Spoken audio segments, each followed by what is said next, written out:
হয়তো খুব ভালো লোক, যাক ভালো নেই। হ্যাঁ, পরে যাচাই বাছাই এলো, বুঝছেন, পরে যাচাই বাছাই করে দেখে যে তার মতন লোক খারাপই নেই। নারীর প্রতি সহিংসতা রোধ সরকারের অন্যতম অগ্রাধিকার। অনেক সময় নারীরা নির্যাতনের শিকার হলেও তারা বুঝতে পারেন না কোথায় অভিযোগ জানাবেন। এইমাত্র পাওয়া খবর, মাগুরায় আসিয়া ঘটনায় হিটু শেখের উচ্চ আদালত থেকে জামিনের বিষয়টি প্রমাণ সহকারে আজকে আপনাদেরকে দেখাবো। আসসালামু আলাইকুম সম্মানিত দর্শক মণ্ডলী, দেশ ও প্রবাস থেকে কাছে ও দূরে, দেশের দূর দূরান্ত থেকে যারা ঠিক এই মুহূর্তে আমার এই ভিডিওটি প্লে করেছেন, সকলকে জানাই আন্তরিক শুভেচ্ছা ও অভিনন্দন। সম্মানিত দর্শক মণ্ডলী, মাগুরার আসিয়াকে কেন্দ্র করে আরেকটি চাঞ্চল্যকর ভিডিও আপনাদের কাছে শেয়ার করতে যাচ্ছি, যাতে কিছু চাঞ্চল্যকর তথ্য থাকবে, না দেখলেই নয়। প্রিয় দর্শক মণ্ডলী, আপনারা জানেন মাগুরার আসিয়ার সাথে যে নির্মম অত্যাচার হয়েছিল, প্রধান শাস্তিদাতা হিটু শেখের জামিন নিয়ে, তার মুক্তি নিয়ে কিন্তু চতুর্দিকে গুঞ্জন সৃষ্টি হয়েছে। প্রিয় দর্শক, আসলে কি হতে যাচ্ছে? সে কি আসলে মুক্তি পাবে? জামিন পেয়ে যাবে কারাগার থেকে? এই বিষয় নিয়ে আজকের এই ভিডিওটি। প্রিয় দর্শক, এমনকি হামিদাকে নিয়ে আরও গুরুত্বপূর্ণ কিছু তথ্য থাকবে আজকের এই ভিডিওতে, তাই ভিডিওটি খুবই গুরুত্বপূর্ণ, না টেনে শেষ পর্যন্ত দেখবেন।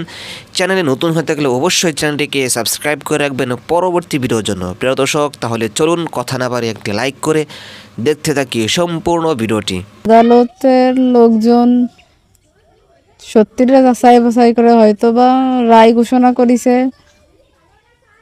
আর মা ভাইদের ছেড়ে দেশের জন্য খুশি, কিন্তু শুধু হামিদার মুখের কথায় আমার আব্বুর ফাঁসির রায় দিছে, এজন্য আমি দুঃখিত, আমি খুশি না।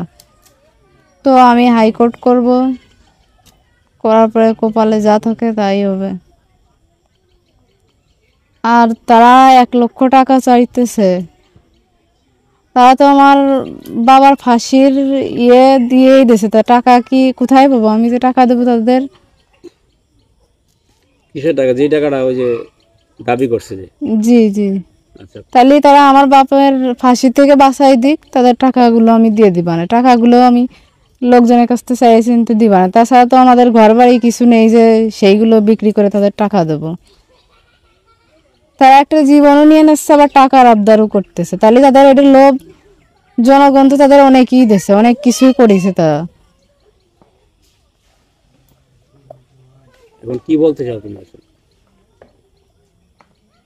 আসলে আমার আর কিছু বলার নেই ভাই। তাহলে সেই জজ হলে হয়তো ভালো হইতো, সে তো তখন খুশি না, আইন আদালতের লোকজনের অমান্য করে বলতেছে আমি খুশি না। তাহলে বিচারটা সে করলেই ভালো হতো, পুলিশের হাতে দেওয়ার কি দরকার ছিল?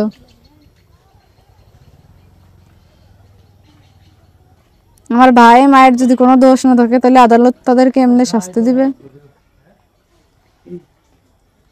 সে সবগুলো মিথ্যা কথা বলে হিটু শেখরে ফাঁসাইছে, আবার যাদের ছাড়িয়েছে তাদের বিষয়েও মিথ্যা বলে ফাঁসাতে চাচ্ছে।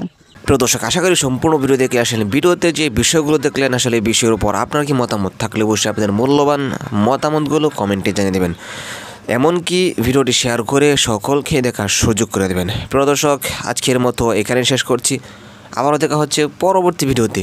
সেই পর্যন্ত সকলে ভালো থাকুন, সুস্থ থাকুন, আল্লাহ হাফেজ।